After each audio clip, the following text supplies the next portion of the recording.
And of course, her fiery exit came after one of the worst losses in Fever history, the kind of loss where fans are left scratching their heads wondering how things could go so wrong.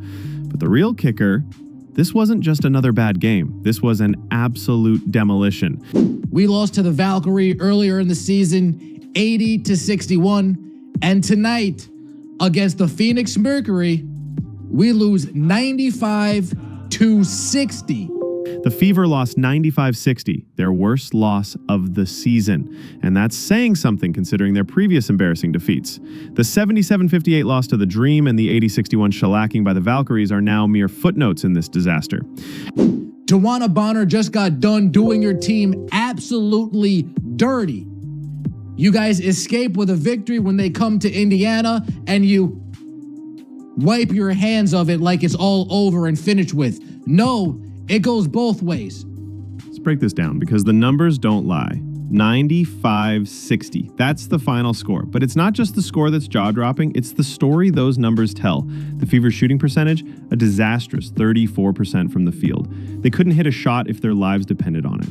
From three-point range, they shot a laughable 23%, a total of 7 out of 30. And let's not forget the free throws, just 53% on only 13 attempts. That's a whole lot of missed opportunities, especially when those are supposed to be free points. Last game, when Sophie Cunningham wasn't getting the ball, guess what happened when they passed Sophie Cunningham the ball? She scored 18 damn points in 26 minutes. In a game where every single point matters, missing nearly half of your free throws is a blatant sign of not caring. And here's where it gets even more humiliating. Phoenix, on the other hand, was on fire. Alyssa Thomas was rewriting the WNBA record book, becoming the first player in league history to record 3 straight triple-doubles. The most embarrassing loss of the season for the Indiana Fever. Dana Bonner, she was out there like she had something to prove, scoring 23 points on 7 of 16 shooting while the Fever just watched. It wasn't just that Indiana lost, they made losing look like an art form. Phoenix was playing like they were in a skills showcase, and the Fever were just props. I mean, it sucks, right? You don't ever want to see anyone be injured on any team. I feel like there's been a lot of injuries this year in the W, harsh ones, I think. And, it's just another one. And Sid is still the heartbeat of our team. She's going to be okay. And then there's Sophie Cunningham, the one player who actually seemed to care. Back in her old home arena, she was putting in work while the rest of her teammates looked like they had no idea what was going on. Cunningham finished with 18 points, shooting an impressive 62.5% from the field and going 5 for 8 from deep. But here's the kicker. She was the only Fever player to show any fight. She played with an edge, jawing with Alyssa Thomas, Dana Bonner, and even Kalia Copper. She didn't just show up to play, she showed up to win. I think we faced some adversity with some injuries this game. But you know what? We're used to that. We've had that at the beginning of the year. This is just another hump that we're going to get over, and we're gonna be okay.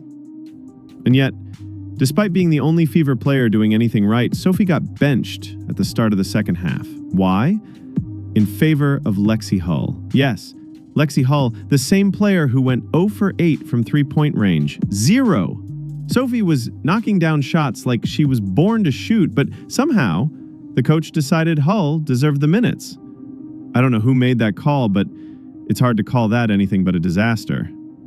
Sophie was the only one keeping the team alive, and yet she was sidelined. That's not just poor decision-making, it's borderline negligence. Aaliyah Boston, 4 points in 26 minutes, 1 for 6 from the field. We're talking about baby hooks. We're talking about gimmies with around 3 feet of the basket. Benching the only hot hand? Starting Lexi Hull, who couldn't buy a bucket if she had Jeff Bezos' bank account? It's like pulling a winning horse for a donkey. It's one of those decisions that leaves you scratching your head, asking, did that just happen? I think it affects emotionally because nobody wants to see a teammate go down like that. But also, on the floor, that's another point guard, a primary ball handler, someone who is a big part of our rotation on both ends of the floor. And then there's the matter of Kelsey Mitchell, who played the entire fourth quarter of a game where her team was down by over 30 points. Why was Mitchell, who had been struggling all night, 4-17 shooting, 1-6 from 3, kept in the game? The Fever were getting blown out, yet Mitchell stayed on the floor, showing no signs of helping her team. Meanwhile, Cunningham, the only player producing, was stuck on the bench. This game meant just as much to Sophie Cunningham as it did to the Indiana Fever when Tawana Bonner made her return. The only difference is nobody on the Indiana Fever had Sophie Cunningham's back. This is what happens when a coach can't seem to make adjustments, when they're so stubborn they refuse to see what's working. If you're keeping a player in the game just to prove a point, you're not coaching, you're just wasting time. You don't care. You literally left your teammate hung out to dry tonight. Let's talk about defense and rebounding, because if you can't do these basics right, you're not going to win anything. Phoenix grabbed 44 rebounds, and the Fever, only 32. Let's talk about the hometown hero. Sophie Cunningham, 18 points, 5 assists, shooting 66% from field. This wasn't a fluke. It was a systematic failure.